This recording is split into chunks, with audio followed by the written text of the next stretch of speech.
πούλησε. Μάλιστα, σε πούλησε. Γιατί δεν μπορώ να πληρώνω άλλο τις βενζίνες σου. Τι μου κορνάρεις έτσι? Εσύ δηλαδή τι θα έκανες, δεν θα με πούλαγες? Ναι, το fuel pass. Και πού να πας? Εσύ 50 ευρώ κες για να βρεις πάρκινγκ στην Καλυθέα. Τι? Να πουλήσω το iPhone?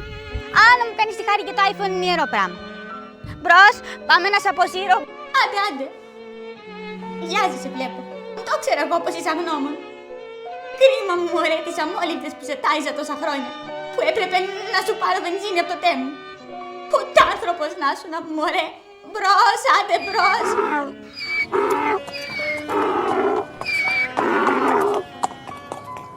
Πάμε.